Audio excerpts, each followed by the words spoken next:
Gary, 300 games, what does this milestone mean to you? 300 games means a lot. I've been playing for 16 years now. I was actually saying to a few guys earlier that, the dream was always to play one AFL game.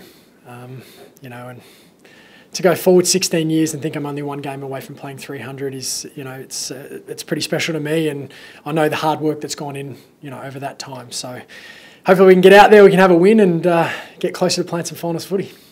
Family coming up from Melbourne? Yeah, family will be there. So my family's all based down in Victoria. Yep. So they'll do the drive up, and it'll be nice to have them there, and hopefully we can celebrate the 300 games afterwards with a win. Hopefully, yeah. He doesn't normally give me an answer till last minute, but I'm sure he'll be there. In your long list of accomplishments, Brownlows, premierships, MVPs, that sort of thing, where does 300 games sit on that? It's hard to really say, to be honest. I mean, we play football to win premierships. And if I could have won 6 premierships and only played 200 games, I probably would have taken that. But look, it's very hard to do. It is a tough game at times. I think the average career is 4 or 5 years. And as I said before, I've put a lot of hard work in over the last 16 years to get myself up from week to week, and I do it because I love the game. And I don't know what the percentage of players are that play 300 games, but I could imagine it's high. So, I've been very blessed to play at the top level for a long time, and I'm sure it's something that at the end of my football career I'll be able to look back on and enjoy a little bit more. Being able to do it at the Gold Coast, is this perhaps the highlight of your time here with the Suns? Well, we haven't played finals footy yet. So yeah, look, it is. There's no doubt it's right up there. I mean, we've had some good wins, along the way. I can still remember the first win against Port Adelaide. It was a pretty special time for the club. I think beating my old club, Geelong, that was a nice win as well up here. So yeah, there's been a few of them, but this is right up there for sure. You've obviously had sort of a career in 2 parts with the Geelong journey and now the Dog. How's the time at the Suns sort of been progressing, and where do you think they're sitting at the moment? Yeah, it's been challenging. There's no doubt about that. I think for me personally to move up here away from family, it took me a while to settle in. But I don't regret any of the decisions that I've made. I've really enjoyed my time here, at the Suns. We're yet to play finals football. If I was to be completely honest, I would have hoped we would have played finals football by now, but that's not the case. But we'll continue to put in the hard work, and this season's not over. We've still got 10 games to go, and we've got a great opportunity this week against St Kilda. If we can get a win, then hopefully I think that puts us not too far out of the 8. Would finals football influence? I mean, there's obviously been lots to talk about in the future. Will finals football influence your decision in terms of the future? Look, to be honest with you, it's not something that I really want to talk about today. I'm just excited about getting into this week. It's my 300th game, and I'd prefer just to talk about that. I think enough's been said earlier on in the year, and that's something that we'll talk about more at the end of the year. You had a lot of injury there. Was there ever a moment where you thought that 300 games is, achieving 300 games is a milestone that may not happen for you? Plenty of times. Look, I was lucky to get through the first 13 years of my career with not too many injuries. I had my first lot of surgery, was the shoulder reconstruction. So I was pretty lucky early days, but, it is a brutal game. It's a tough game. So there's been plenty of times I've gone home after a loss, I'm feeling sore and thinking, I don't know how much longer I can do this for. But you find a way to get yourself up, because we do love the game of football. I still can't believe that I am one game away from 300. It is a lot of games. The years have gone so quickly. To think that I've been in the system 16 years, is just crazy. But as I said before, I'm sure it's something at the end of my career I'll be able to look back on and enjoy a little bit more when I can put the feet up. Gaz, the last time we asked you about your longevity, you played on and off since this is the most consistent block of footy you've played and your best block of form. Yep. So now we ask you again, how much is left in the tank? It's hard to know. Look, my body's feeling great at the moment. I think that was the challenge, especially I think going down at the age, you know, it would have been 30, 31 when I had the first shoulder reconstruction. And I think to miss so much football at that age, I knew it was going to be a challenge to be, you know, to try and get back to the level of football that I know I can play. But at the same time, I knew that if I put in the work, I would get there eventually. And obviously, it's been a frustrating couple of years for me personally, not being able to be out there on the field every week and you know, helping the club to win games. But that's all part of football. Injuries is all part of it. It's not something that is 100% in our control. The only thing that I can control is making sure that I'm doing everything right to give myself the best opportunity of getting out there each week and the best opportunity is performing at a high level. And I feel like I invest a lot into my football. Where does that unshakable self-belief come from? Because there was no one who would have thought that you could miss 2 years of football and then produce football. No one gets better at 33 than they were at 28. Yeah. And it's remarkable to even get close. But you always said that you'd get back, and I'm not sure I didn't believe it. I thought you'd get good. Thanks, Hammer. But a couple of weeks ago, you played a game of footy that you would have played in your late 20s. So Yeah. how did you know you'd get there? I think just putting in the work, that's the start.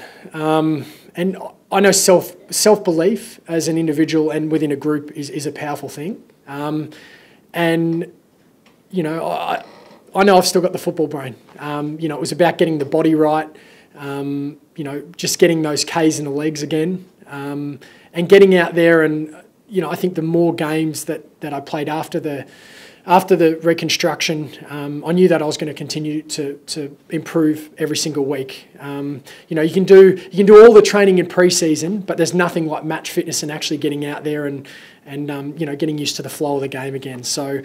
You know, I knew I had a great pre-season coming into the season.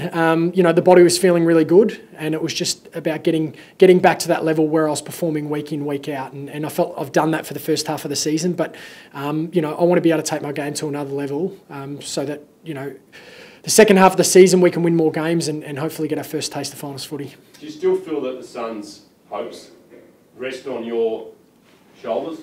Rebuilt shoulders? No, I don't think so. I think that, you know, we've come a long way over the last, you know, 12 to 24 months in terms of, you know, our on-field stuff, you know, the drills that we're training, you know, every training session. I was speaking to you earlier about the basics of football and how important it is to do them week in, week out. And do it for 4 quarters. And I think that's always been the biggest challenge for us, is that consistency. We know that, we talk about it, and we've just got to continue to turn up to each training session to get something out of it. And I think, you know, as I've always said, it is a tough industry, and it's easy at times to go out, you know, on the training track and just go through the motions, and we can't afford to do that. You know, we won 2 games in a row. We knew that we had achieved nothing. Then we obviously had a disappointing performance on the weekend. But we're confident we'll bounce back this week against St Kilda. How do you feel when you play a game like the weekend and Ed Curnow passes you senseless, and every time you get 5 metres from him, he calls one of his mates in, and then you guys let Bryce Gibbs run around without a finger laid on him? It's good fun. There's no doubt I pulled up sore this week, but... you know, I kind of knew early in the game that their focus was to try and, I guess, limit my impact. You know, they had their tactics of doing that. But look, that's all part of the game. I tried to stay calm out there. I know there were times where, you know, it probably did frustrate me a little bit. But, you know, I think that's all part of being a consistent player. I think, you know, if you start playing good football, it happens to a lot of, you know, great players within the game. And, you know, that's a challenge. You know, I wouldn't be surprised if it happens again this week, but I'm looking forward to that. And we've just got to make sure that each one of the 22 that play this week play their role. And if they do that, then it gives us a huge chance of winning. The question is, why can't the Suns do the same to opposition? As you said, but, you know, it's Simpson, Doherty across the half back line, Bryce Gibbs, all untouched the whole game. You're getting belted. I mean, who can do that? Who can you target? We did talk about that after the game, and I've got no doubt we'll have a target player this week. You know, we probably did that early in the season and then went away from it a little bit. I'm not 100% sure why, but we did talk about that after the game. So we will target a player for them. I won't tell you who that will be, but we'll be making sure that they have a tough day. And also, just speaking generally, we've had the 4 umpires throughout the bye rounds. there's still a lot of conversation, a lot of free kicks have been missed and whatever, and players being targeted and the umpire's not picking that up. Just a general thought on that. 3 umpires. When I say targeting, I think it's important I say we'll be obviously doing it the right way. Yeah. You know, it won't be cheap shots behind play or anything like that. But yeah, look, obviously the umpires have got a tough job. You know, it's pretty tough for them to see every little thing that goes on out there on the football field. And I know on the weekend, you know, I was in constant conversation with them, and they said that they you know, were looking out for it. And I guess that's all they can do. You know, so as long as they're doing that, I'm happy. Did you need more help from your teammates, Gary, or would you expect it a little bit more? It's a really tough one. I felt my teammates went out of the way to put a block on for me whenever they could. You know, but they've obviously got a role to play as well, and they need to focus on that. And you know, I guess for me as well, I think at times when you are getting heavily tagged, you know, I try to go out of my way, you know, to change structures around a little bit. You know, I think it can give us an advantage at times. You know, I know at times on the weekend at stoppages, you know, I try to you know, I'd go play on one of their good midfielders to try and free up one of our midfielders. You know, so there are those tactics that are going on throughout a game. But look, I felt my teammates did a great job. You know, they did speak about after the game as well, if it was to happen again, that they would go and put more blocks on. So yeah, looking forward to that. Talked a bit about your own struggles with injuries over the last couple of years. Have you had a chance to chat to Michael in the wake of the weekend, and obviously the journey that he's now got? That's a journey he's been through before, and he's got to go through it again. As in Michael Barlow. Michael Barlow, yeah. You know, obviously, really sad news. You know, to hear, you know, about the injury and how long it's going to keep him out for. But you know, at the same time, he's stayed super positive. You know, most of the guys have been in contact with him, and you know, he's upbeat. You know, he's one of those guys. You know, he's all about the team. So as much as, you know, he's not going to be able to be out there on the field, you know, kind of influencing the game. You know, behind the scenes, he'll be doing everything he possibly can to give us the best chance of winning, and that's getting around the younger guys, you know, helping them to continue to develop, but also you know, just sharing his experiences and you know, I guess what he's been through over his long career, and you know, I got no doubt that's really going to help the younger guys going into games. Did it knock the team around a bit at the end of that game against Carlton? I think so.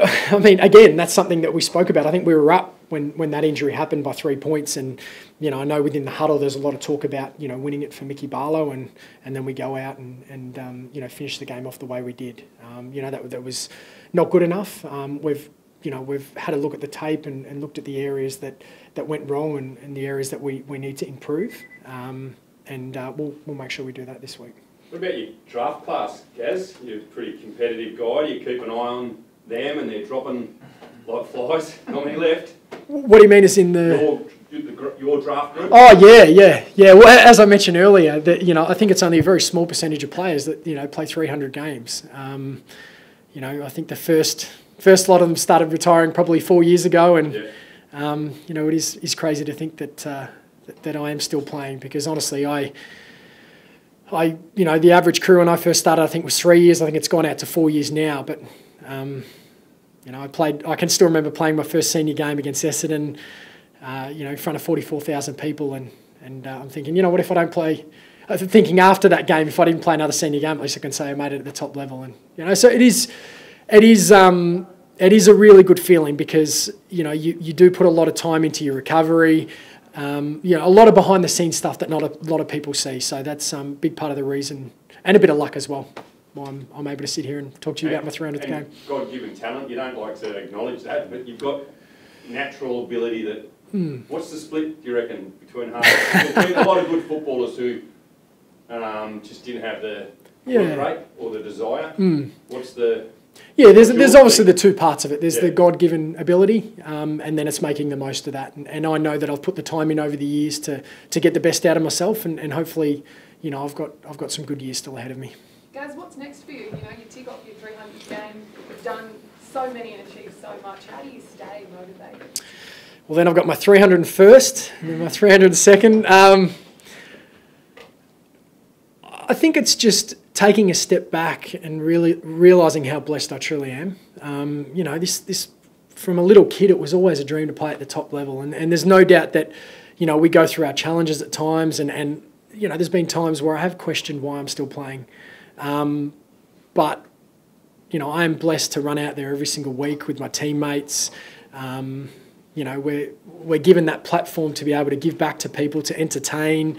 You know, I even think about, you know, getting out there amongst the clinics with the kids and how special that was for me when I was a young kid growing up, and it truly is a blessing. So I never want to forget that. So for me, it's playing as long as I possibly can. You know, I think mentally right now is probably the biggest challenge, you know, being in the game 16 years and you know, being able to turn up and getting the best out of myself at each training session, doing those extra recovery sessions. I know there's times where if you skip one, it's kind of like, well, you know, I can't afford to be doing that at this age. So, yeah, I don't really know. I just I want to get the most out of my body, and I want to get back to playing some finals football. You know, on the G, that's what it's about, in front of, you know, 50, 60,000 people.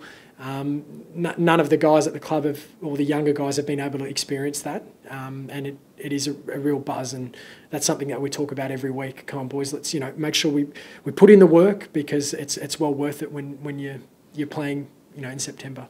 Do you really think that the Suns have enough time to make finals football this season? I think so. Yeah, we've got 10 games to go. You know, it's just something, we believe we play the right brand of football. We just haven't been doing it consistently enough for 4 quarters. So I truly believe we can. And I think we've shown that in games this year, that we can compete with anyone when we turn up to play. But, you know, there comes a time where, you know, there's just no more excuses. We need to get out there, we need to win football games, and hopefully that's this week. As you mentioned that from a young age, as a kid, you dreamed about doing this. What would you be doing if you didn't become a football player? I know I wanted to be...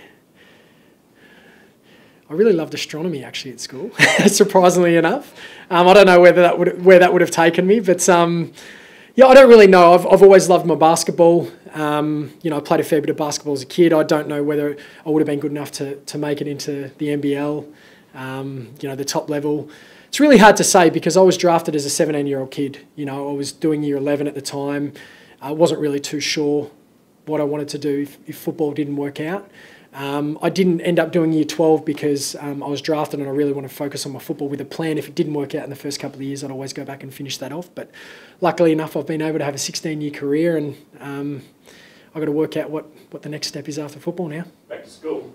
Back to school, finish year 12 off. Hey, just quickly, I forgot to ask, with your number 29 to number 9, is there any reason behind that? I shouldn't say this, because I was always a huge fan of Ken Hinkley when I was growing up, and he was number 29, and I told him that's the reason I took it.